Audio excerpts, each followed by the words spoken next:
திரும்பவும் அரசியலுக்கு வந்தால் என்னை முச்சந்தியில் கட்டி வைத்து சவுக்கால் அடியுங்கள் சொன்னாரா இல்லையா? அடுத்தவனே டைரெக்டாக பிள்ளைய மந்திரி ஆக்கிட்டார். அந்த பாவம் அந்த கிருஷ்ணசாமி நாயக்கர் இருக்கிறாருல்ல, அவரு பொண்ணை பெற்று அதை டாக்டரை படிக்க வச்சு இந்த ராமதாஸ் பிள்ளைக்கு பொண்ணை கொடுத்து ஒழுங்காக குடும்பம் நடத்துகிறான்னா அந்த பொண்ணை ரோட்டில் விட்டு தேர்தலில் நிற்க வச்சு அலைஞ்சி ரோடாக சுற்றி அந்த பொண்ணு தோற்று போச்சா? இப்போ போய் கேள.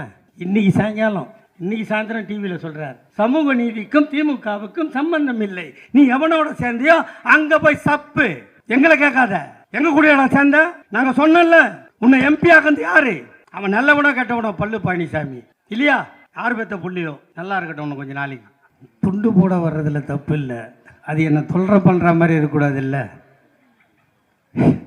நீங்களும் பாவம் ரொம்ப நேரமாக ஒரு ஜாலியே இல்லாமல் ஏதோ இழவு வீட்டுக்கு வந்த மாதிரி உட்காந்துக்கிறீங்க. நான் உங்களை சிரிக்க வைக்கணுமா வேணாவா? இல்லைம்மா, வந்தால் சந்தோஷமாக இருக்கணும். நம்மளுக்கு தான் 1008 சோகம், 1008 துக்கம், 1008 கஷ்டம், 1008 நஷ்டம் இவ்வளவு இருக்குது. கொஞ்ச நேரமாவது சிரிக்க வைக்கலாம். நான் பார்த்தா லேட்டாக துண்டை கொண்டாந்து என்னை சித்திரவதை பண்ணால் நான் என்ன பண்ண முடியும்? வருகை தந்திருக்கின்ற என்னை பெற்றெடுக்காத என் தாயே, என்னை சிக்கலில் மாட்டி வைப்பதற்காகவே கேமராவை கொண்டு வந்திருக்கின்ற என் அருமை பத்திரிகை நண்பர்களே, ஆமாம், நான் 1 மணி நேரம் கஷ்டப்பட்டு பேசுவேன். அந்த நிற்கிறாங்கல்ல உங்கள் பின்னாடி ஒரு 6 கேமரா, அது எப்படி தான் அதை படித்தானுங்கன்னு தெரில. அந்த தம்பிங்கெல்லாம் 1 மணி நேரம் பேசுகிறத 3 நிமிஷம் ஆக்கி